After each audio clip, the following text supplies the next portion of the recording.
Deuxième partie du rhumatologue. Après les articulations, l'os. Et donc nous allons parler d'une ostéoporose, maladie extrêmement fréquente. Alors qu'est-ce que c'est que l'ostéoporose ? C'est une diminution de la résistance de vos os. Alors l'ostéoporose, c'est une maladie généralisée du squelette. Donc il n'y a pas un os ostéoporotique, mais quand on a une ostéoporose, ce sont tous nos os qui sont fragilisés. Et donc ils ont une moindre résistance. Et puisqu'ils sont moins résistants, ils vont se casser plus facilement. Qu'est-ce qui donne la résistance de l'os ? À la fois la quantité d'os et puis à la fois la qualité de cet os. Vous avez ici la représentation d'un os normal, celui qu'on a quand on a 18-20 ans. Et puis ici, la représentation d'un tissu osseux ostéoporotique. Et donc, vous voyez bien que vous avez moins d'os, voilà, beaucoup moins d'os que de ce côté-là. Et puis, si on regarde de très près, l'os, vous voyez que c'est plein de travées qui sont encastrées les unes avec les autres, connectées les unes avec les autres. Et vous voyez que là, il y a déjà beaucoup moins d'os que là. Et en plus, quand on regarde de près, on voit que certaines travées sont beaucoup plus fines, voire perforées. Et donc, vous imaginez bien que si vous tombez de votre hauteur avec cet os-là, vous ne vous cassez pas. Et si vous avez cet os-là, vous cassez plus facilement. Alors, l'ostéoporose est une maladie très fréquente et on considère que quasiment une femme sur deux va avoir une fracture liée à l'ostéoporose après 50 ans. On parle beaucoup de l'ostéoporose chez la femme, mais l'ostéoporose n'est pas qu'une maladie féminine. L'ostéoporose touche également l'homme et à peu près un homme sur 4 sera concerné par l'ostéoporose et aura une fracture dans sa vie. Et on considère qu'un tiers des fractures liées à l'ostéoporose surviennent chez l'homme. Alors, la fracture ostéoporotique, c'est une fracture qui survient suite à un traumatisme de très faible cinétique. Ça n'a rien à voir avec la fracture que vous avez si vous avez un accident de la route, vous avez un choc violent, vous vous cassez, ça c'est une fracture traumatique. Voilà, vous pouvez avoir un os très très solide, si vous avez un violent impact, il va casser. La fracture ostéoporotique, c'est une fracture qui survient pour un traumatisme minime. Alors, elle peut même survenir spontanément, d'accord ? On peut casser un os spontanément tellement il est fragilisé par l'ostéoporose. Mais le plus souvent, la fracture va survenir parce que vous tombez de votre hauteur. Voilà, vous chutez par maladresse et vous vous cassez.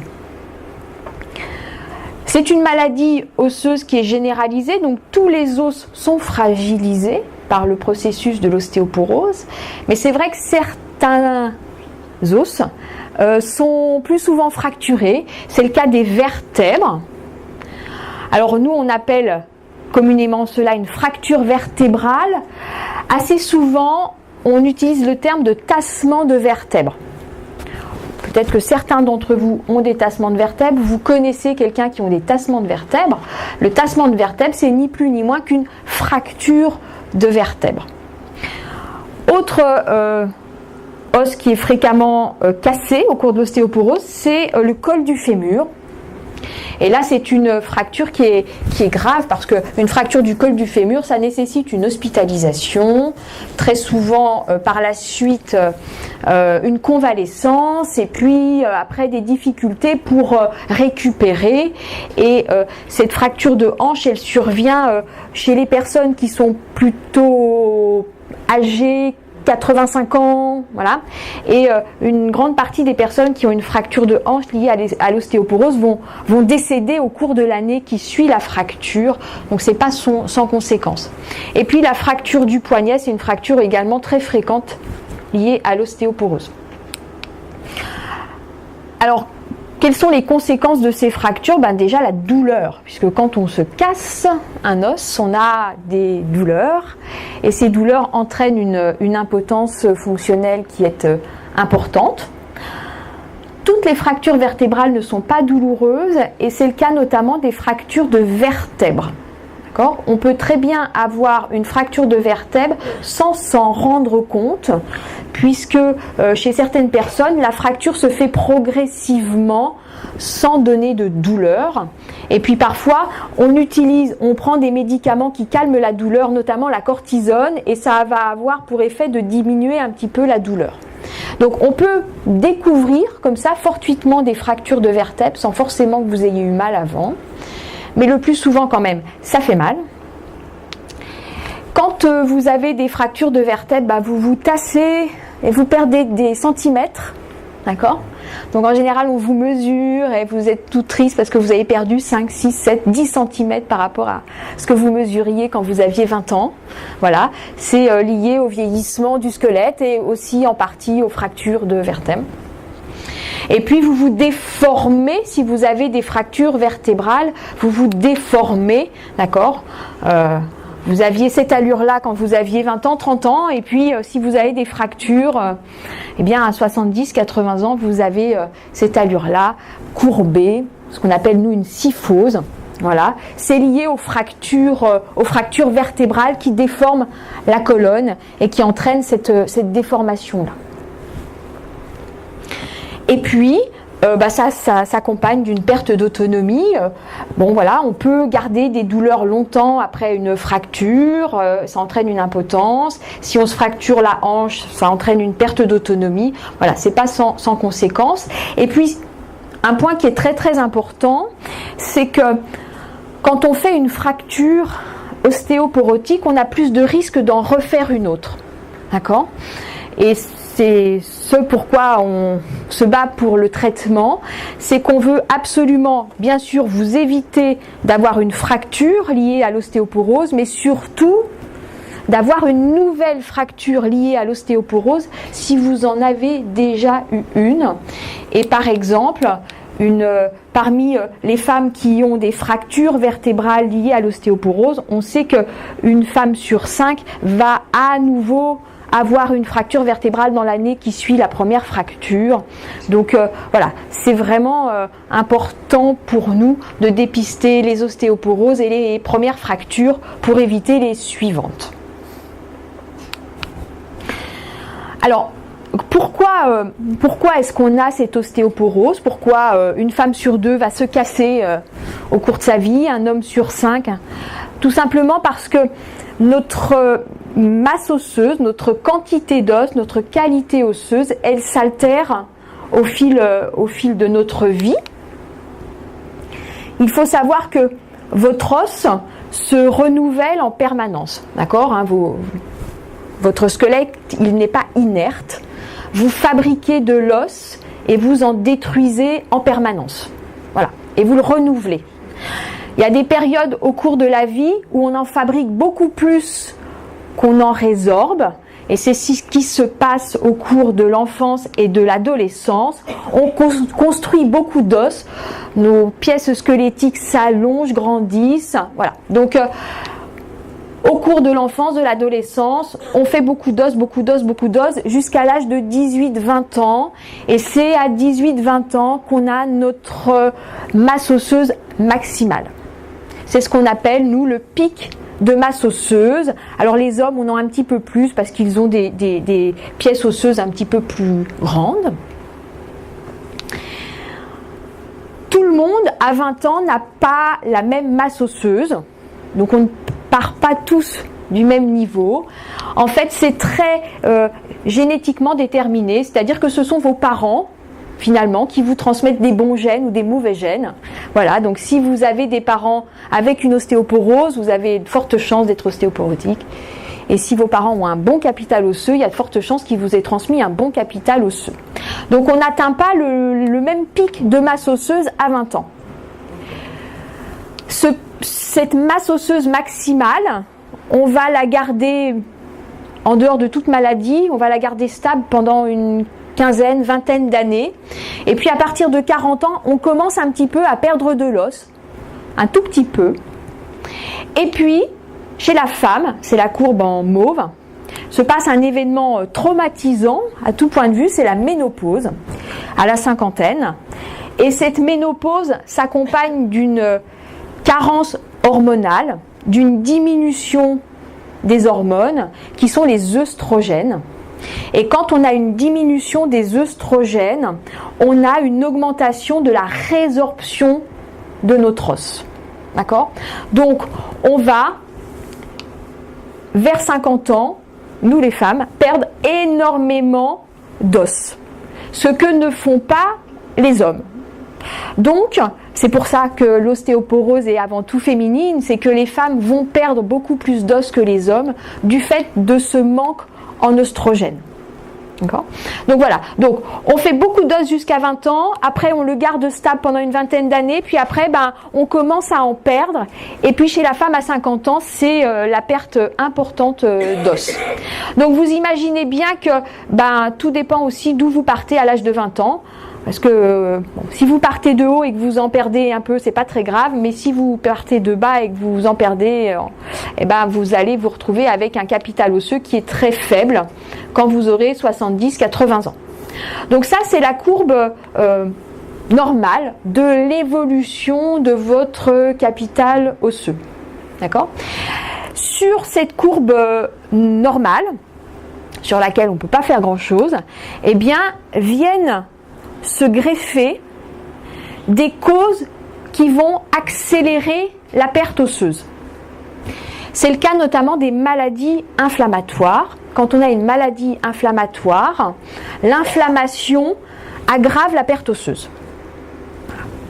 C'est le cas de certaines maladies endocriniennes, quand on a une thyroïde qui fonctionne trop, une parathyroïde qui fonctionne trop, ça entraîne une perte osseuse. C'est le cas de certaines maladies neurologiques également. C'est le cas du tabac, de l'alcool, qui sont des toxiques pour le tissu osseux et pas que. Et puis, certains médicaments vont aussi augmenter la perte osseuse, et c'est le cas de la cortisone. La cortisone, c'est miraculeux pour les symptômes, pour l'inflammation. Ça a plein d'effets, ça a beaucoup d'effets indésirables, et notamment, ça potentialise la perte osseuse. D'accord ? Et donc, votre os est fragilisé par ce traitement. C'est pour cela que quand vous avez un traitement par cortisone, le plus souvent, on vous fait une évaluation de votre capital osseux pour savoir si, quand on vous met la cortisone, vous avez déjà ou pas une ostéoporose, s'il faut ou pas vous traiter et comment on va suivre votre masse osseuse. Alors l'examen que l'on fait pour mesurer la résistance osseuse, ça s'appelle une ostéodensitométrie. Peut-être que certains d'entre vous ont eu cet examen-là. L'ostéodensitométrie, c'est un examen ça dure 15 minutes, c'est pas un examen vulnérant, c'est très peu irradiant comparé à la radiographie. Et cette ostéodensitométrie nous permet de quantifier votre quantité d'os, votre masse osseuse, votre densité osseuse. D'accord ? Ensuite, on va vous faire une prise de sang, on va regarder votre taux de calcium, votre taux de phosphore, la concentration de calcium et de phosphore que vous avez dans le sang, parce que le calcium et le phosphore que vous avez dans le sang va aussi dans l'os et rend votre os plus solide, plus minéralisé, donc plus solide. Donc on va regarder sur votre prise de sang le calcium, le phosphore, la vitamine D, puisque la vitamine D vous permet au calcium d'être absorbé dans l'organisme et d'aller se mettre dans le tissu osseux. Et puis, on va vous demander si vous avez déjà fait des fractures, et notamment des fractures vertébrales. Et on va assez souvent faire en plus des radiographies de votre dos, justement pour voir si vous avez ou pas déjà des fractures vertébrales. À l'issue de ce bilan, on va, pour toute personne qui est sous cortisone, veiller à ce que vous ayez une hygiène de vie plutôt favorable au tissu osseux. Et donc, qu'est-ce qui est bon pour le tissu osseux? C'est d'abord l'activité physique en charge, la marche à pied. Voilà, quand vous marchez, vous stimulez votre os et vous lui faites du bien. C'est pour ça qu'on vous dit marcher 20-30 minutes par jour. Et en plus, vous faites du bien à vos muscles, ce qui est bon aussi quand on est sous cortisone. On va veiller à ce que vous consommiez suffisamment de calcium. Et donc, il est recommandé de consommer 800 mg de calcium par jour. 800 mg, c'est 3 produits laitiers par jour. Voilà. Donc, si vous n'êtes pas adepte des produits laitiers, vous pouvez boire une eau minérale riche en calcium. Il y en a plusieurs, je ne ferai pas de pub.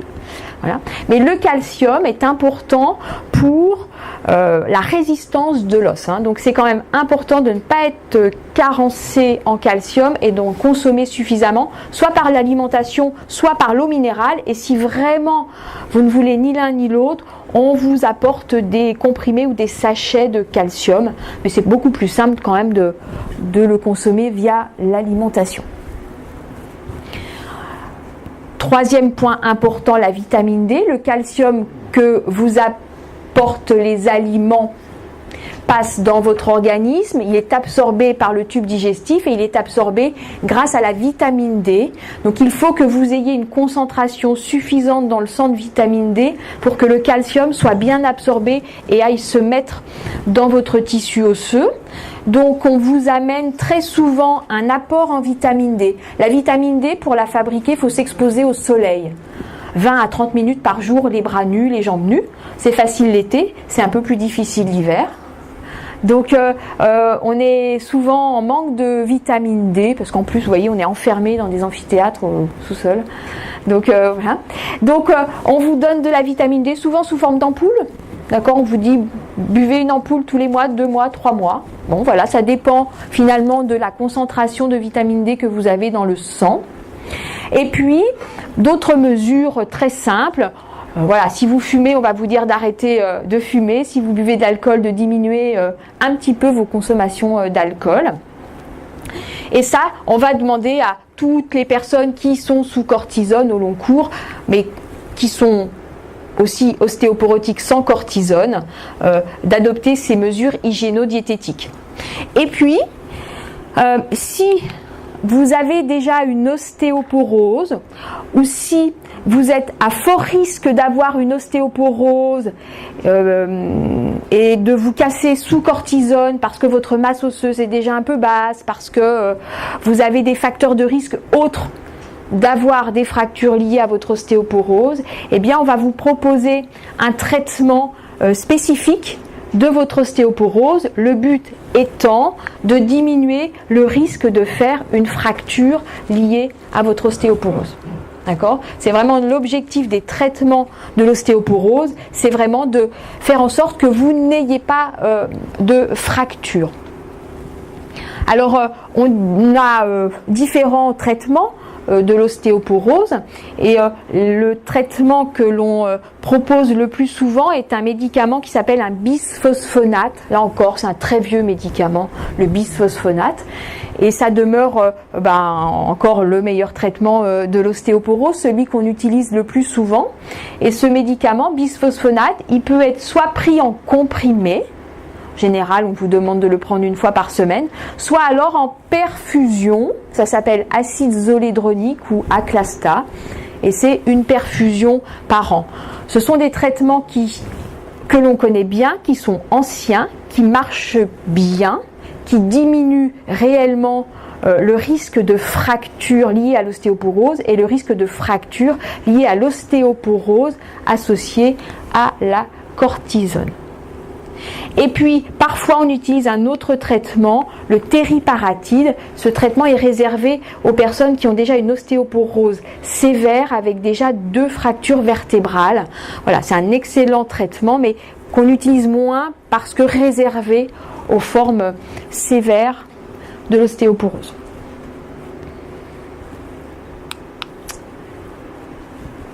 si vous avez des questions, notamment sur le traitement, à votre disposition.